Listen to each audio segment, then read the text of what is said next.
Ano, o shoutout sa mga batang 80, o mga dekada 80 dyan. O pupunta kayo sa Laguna, gagastos pa kayo.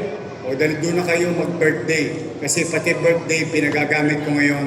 Ang lahat ng swimming pool natin, wala kayong toss gas. Mananawa kayo. Kaya lang mga bata, pag magwiwiwi, sa banyo ha, hindi sa swimming pool kasi baka maging kulay orange na yung ating swimming pool. But I'm very happy nag-i-enjoy ang mga batang Manila. O mainit ba? Nainitan kayo? Partida pa yan, naka-aircon pa tayo. O pero mamaya, bawat isa sa inyo, may regalo ang inyong pamalang lungsod, may electric pan kayo. Ipamigay nyo yan, ataws, pandagdag. O ikaw, beautiful, kunin mo na. Bigyan mo nga doon sa ataws, babae. Kanina yung bata. Maabilidad yun. Malayo mararating na, talas ng mata. Ina-armor ka agad sa ayun, huwag ka na yun. Ayan. Yung may ponytail. Anyway, good afternoon, ladies and gentlemen, to the proud parents of our graduates today. Una, natutuwa ako, excited ako sa mga kabaka kasi I, for one, is a witness ng serbisyo ng pangkalusugan ng kabaka. Nakita ko po yun. Ngayon naman natutuwa ko dahil bubuksan na muli. So may makakatulong ang siyudad ng Maynila sa pag-deliver ng mga programang pangkalusugan. So, malugod ang pasasalamat at pagbati ko kay Congressman Amado Bagatsing. Palakpakan naman natin siya. Ayan, maraming salamat sa iyo, Domats, sa iyong bagamat wala ka sa pwesto, patuloy mo yung inaalala ang iyong mga kadistritong iyong pinaglingkuran ng matagal na panahon. Ganun din sa ating Congresswoman Cristal Bagatsing na busy ang ating Congresswoman. Siya na po ang direktor ng ating turismo sa Maynila. Ang ating minamahal na si Amanda. Pero mas kilala siyang Cristal Bagatsing. O, palakpakan natin. Lumalago ang turismo. On the way nga kami dito, ang pinag-uusapan namin, yung mga senior citizen na bagong hire na tourist guide sa Intramuros sa pakikipagtulungan ng dalawang gobyerno, national government through IA and city government through Cristal Bagatsing. Now, andito ang ating pinakamaganda distrito nyo rin. Bakit ang mga babae sa 5th District magaganda? Pwede niyo yung Vice Mayor niyo, pinakamagandang Vice Mayor sa buong Pilipinas. Vice Mayor Chi Atienza. Parang katulad ng mga nanay dito, may asin pa. At ang ating mga konsyal na dito ngayong kayong 5, ayan po yung ating mga konsyal. Yan. Sa aking mga nanay at tatay na nandito na excited, one, dudugtungan ko lang yung good news sa inyo ni Domats. Maraming salamat sa inyo. Ibinalik niyo ulit ako na alkalde. Yung pinagawa natin na bagong ospital ng Maynila, may isang partikular na departamento doon na pinagawa natin nung una pa lang na termino natin. Ngunit nung nawala ko, hindi ito ginamit. Binili po natin yung mga makina na yun. Napakamahal. Talagang hindi nyo maiisip na kaya palang bilhin nyo ng lokal na pamahalaan. Ngunit hindi nagamit. Nung tayo pinakabalik ng July, pina-operate po natin muli. At doon, nagkaroon ng pagkakataon for the first time in history ng Pilipinas. The only local government unit. Ito po ay pakwal sa buong Pilipinas na may cat lab. At yung cat lab na yun, ang ginagawa po nun, taas ang kamay ng maraming minahal dito. Konti lang minahal nyo. Ibig sabihin, sa sobrang daming minamahal, nagkasakit ka sa puso. Kasi puro hinagpis ang inabot mo sa dati mong minahal. Buti na lang, sabi nga. Kasi ngayon, nasa ayos na kayo ng pamilya nyo. But kidding aside, yung cut lang, kaya niya mag-angiogram. Ang angiogram procedure, siguro naririnig-rinig niyo yun, sa pribadong ospital. Pinakamura, angiogram pa lang, sinisinip pa lang yung mga ugat mo sa puso. Kung barado o hindi, aabutin ka na ng 80,000. Minimum. Pag sa private, may kalalagyan ka pa. Ngunit, dahil sa binigay niyo sa akin pagkakataon, muli natin nabuhay at ngayon gumagana na. Ilang dosena na ang na-angiogram natin simula noong July 1 at walang binayaran ang mga taga-lungsod ng Maynila. Zero billing. Pagkatapos ng angiogram, ito yung pinakamalupit. Kasi hindi ko alam kung sino sa inyo mga ngailangan. Hindi natin masasabi. Barado puso mo, ugat. Kailangan kang i-angioplasty. Magkano angioplasty sa heart center? 900,000, 700,000. Sa private, 2,000,000, 1.5. Mga nanay ko, mga tatay ko, na nandito ngayon,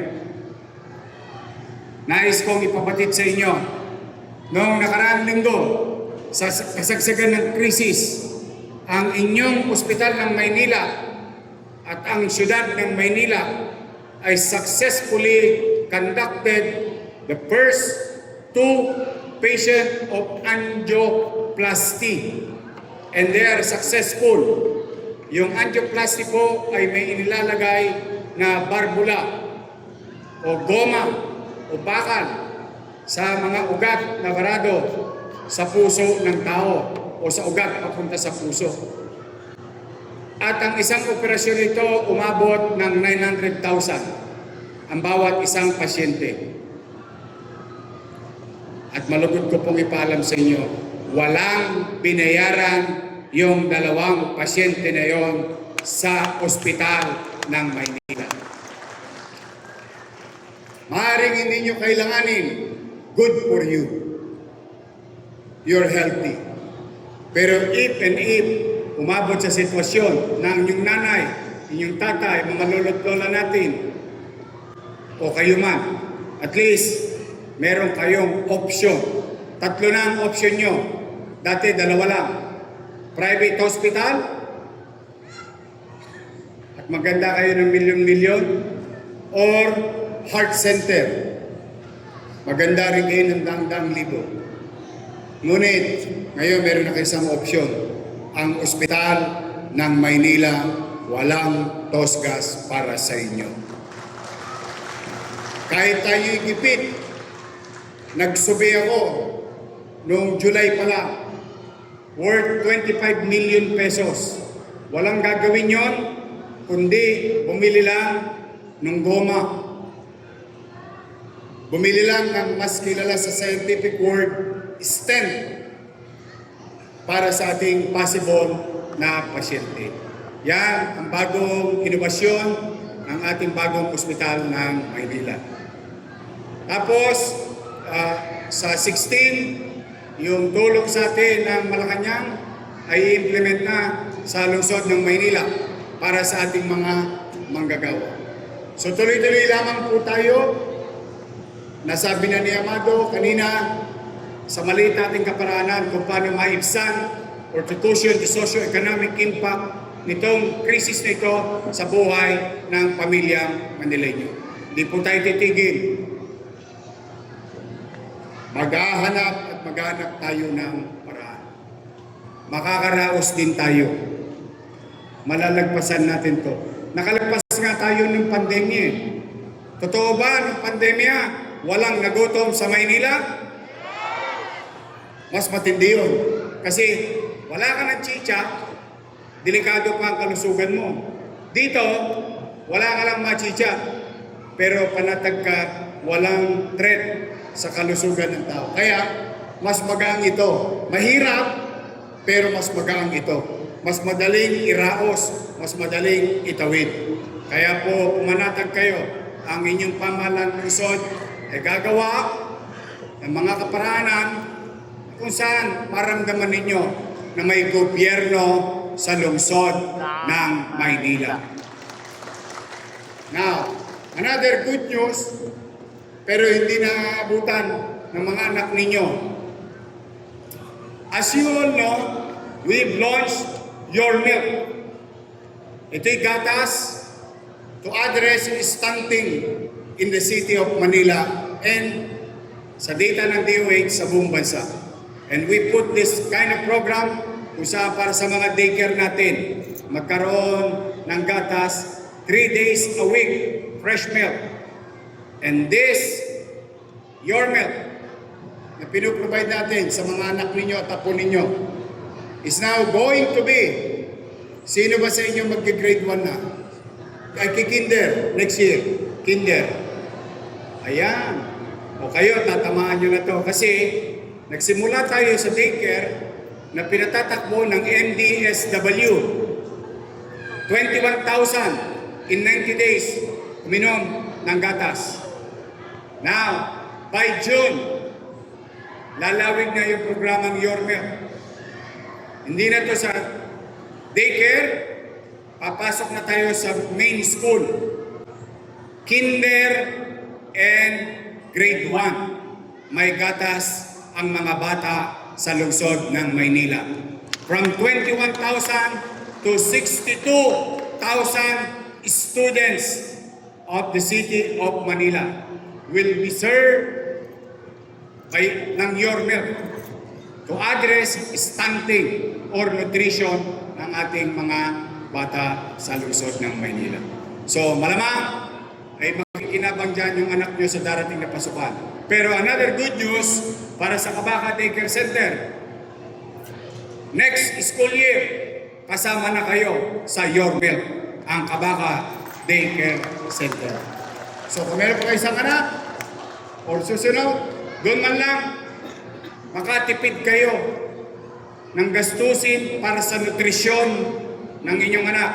May gatas sa bata, may gatas sa matanda. Malapit na ulit yung insure. Naghahanap na akong pera. Sino ba dito yung mga lolo't lola ko? Tasa kami, mga senior citizen. Tasa kami, I love you. O yan, pasensya na kayo, mga nanay ha. Tatanda din kayo. Darating din kayo dyan. Priority kayo mga yan. Kaya lang ngayon, tatagdagan na natin yung ating mga chikiting. At gusto ko, malusog.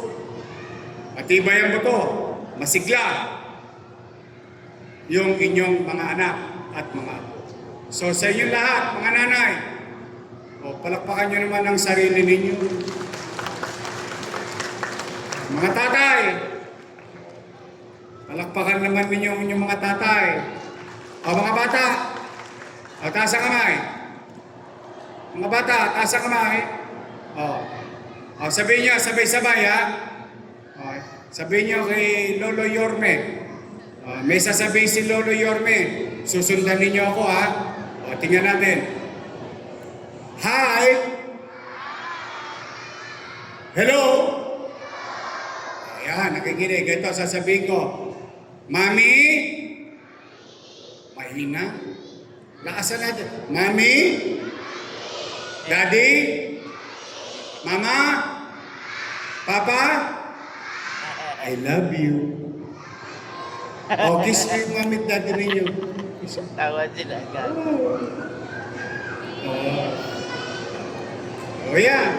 Kasi kahit na mahirap ang buhay mga bata, someday maintindihan nyo ito sinasabi ko. Kahit na mahirap ang buhay, iniraraos kayo ng inyong mga magulang sa inyong pag-aaral.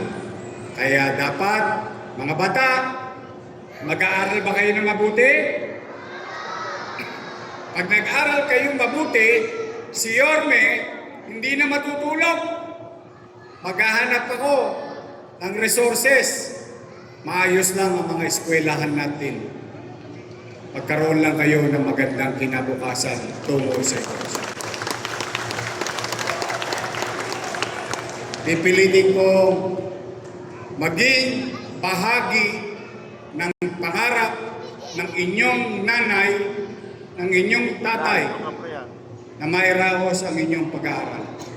And the good thing about, kung meron mang buti, ang pamahalang lungsod ngayon, nakapokus lang ako sa simpleng 3 letra.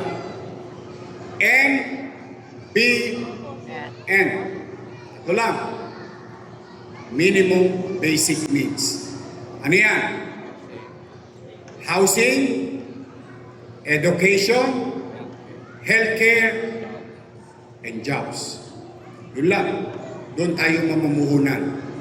Doon man lang, hindi ko man kayo mapayaman dahil hindi ako lotto outlet. Pero, yung pamahalaan, the goal of the city government is pataasin ang antas ng pamumuhay ng tao sa lungsod ng Maynila. Yan ang commitment ko sa inyo, mga nanay, mga tatay, mga lolo't lola. I will do my best in our own little way as city government to continue to invest sa ating mga bata Maynila. So that whatever frustrations that we had o frustrations that we have na naranasan natin sa pamahalaan, wag na nilang danasin pagdating ng araw. Sila man makakita ng maayos na gobyernong kumakalinga sa kanila pagdating ng takdang oras na nasa hustong gulang na sila.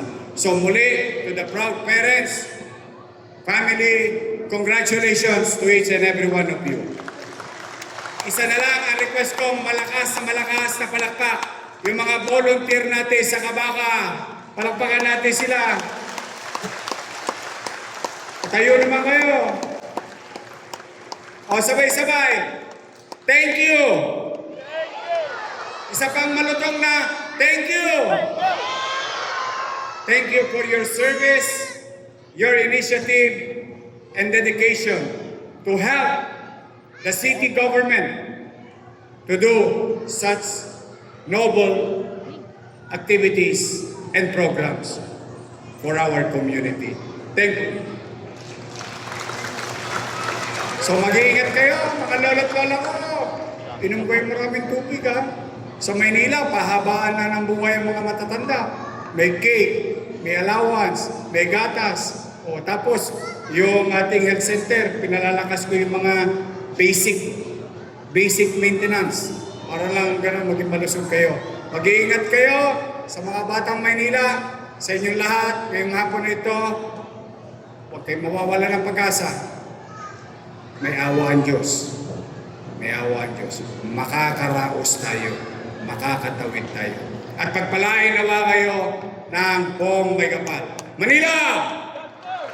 God first. Thank you. Maraming